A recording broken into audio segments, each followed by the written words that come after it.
En esta parte de la diapositiva nos están mostrando el sistema de dos híbridos. Entonces, los factores o los activadores de transcripción son proteínas que se caracterizan por tener dos dominios, un dominio de unión al DNA y un dominio de activación.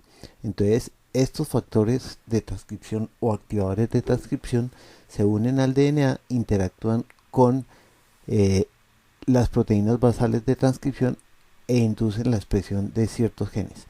Entonces, estos dominios de de un activador de transcripción se separan y se fusionan con dos proteínas, en este caso proteína X y proteína Y, para saber si las proteínas X y Y o cualquier par de proteínas interactúan entre sí. Si las proteínas X y Y no interactúan entre sí, entonces no se van a unir los factores, el dominio de unión al DNA y el dominio de activación, y por lo tanto este gen no se va a expresar.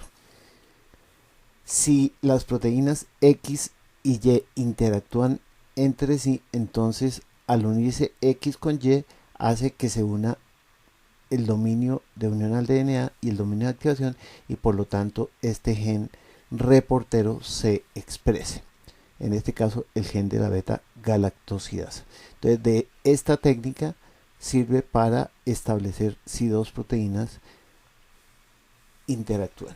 En esta parte de la diapositiva nos están mostrando eh, una manera de introducir mutaciones controladas. Entonces nos están diciendo, mire, en este DNA el nucleótido X interactúa con el nucleótido X', es decir, una adenina interactúa con una timina o una guanina interactúa con una citosina.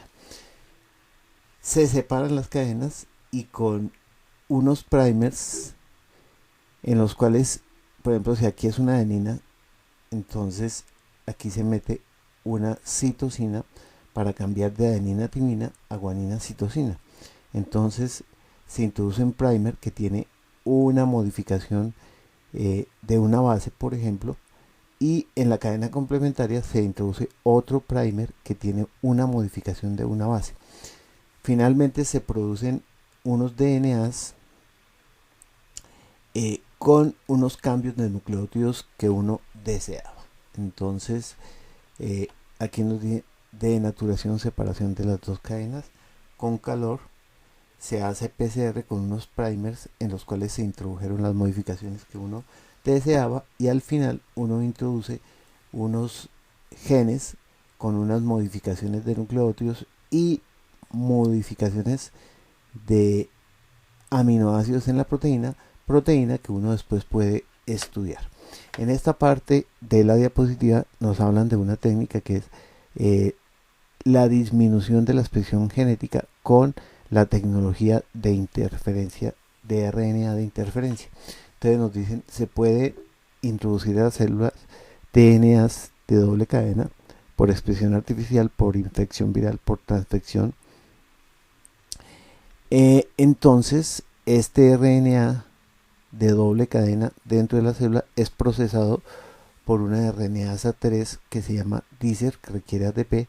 Entonces esta RNasa 3 nos produce nucleótidos de doble cadena de 21 a 23 nucleótidos, donde hay aproximadamente 2 nucleótidos en el extremo 3' que sobresale.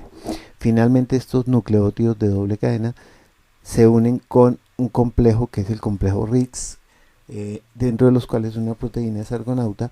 Este complejo RIX con requerimiento de ATP, entonces una de las dos cadenas la separa y se queda con una cadena que es la cadena guía. Esa cadena guía es complementaria a ciertos RNAs mensajeros,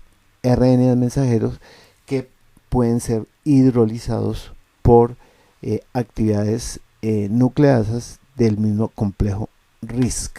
Entonces eso hace que se degrade el RNA mensajero, que no se pueda sintetizar la proteína, por eso disminuye la expresión de genes que codifican para proteínas.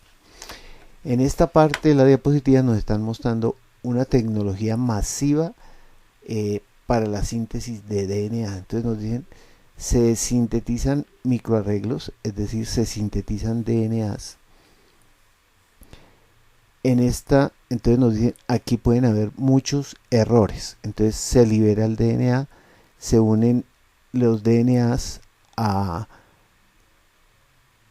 perlas. Estas perlas nos dice se secuencian para identificar cuáles están sin mutaciones y cuáles tienen errores.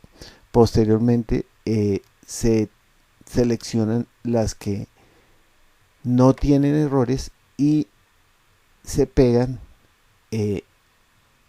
las que no tienen errores para hacer los análisis masivos genéticos. En esta parte de la diapositiva nos dicen que se pueden introducir genes dentro de las células para hacer terapia génica. Entonces aquí hay dos ejemplos, un ejemplo con retrovirus. Entonces nos dicen, el retrovirus tienen los genes GAG, POL y M para conformación de la partícula viral. Se quitan estos genes y en reemplazo de estos genes se introduce el gen que uno quiere expresar. Posteriormente en una célula que para producir partículas virales, entonces se introducen retrovirus que tienen estos genes de envoltura y DNA retroviral que contiene el gen que uno desea expresar. Entonces estos aportan las proteínas para que se ensamblen las partículas virales que pues se introducen en las células y nos van a llevar a que el RNA viral se convierta en DNA, el DNA se integre en el genoma y posteriormente a partir del DNA del genoma se sinteticen la proteína que uno había introducido en uno de los retrovirus.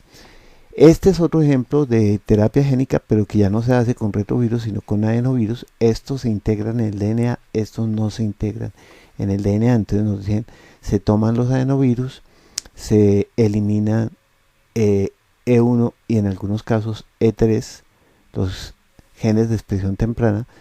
Ahí se inserta el gen que uno quiere expresar en una célula también de complemento o para producir partículas virales. Entonces se introducen adenovirus que sí tienen E1 con el DNA de adenovirus que solamente tiene el gen que uno quiere introducir en las células. Entonces se forman partículas virales y estas partículas virales se utilizan para introducirlas en las células de las personas a las cuales uno le quiere hacer terapia génica. Entonces se introduce el virus, el genoma del virus se transcribe, se produce la proteína, pero este genoma viral nunca se integra en los cromosomas de la persona.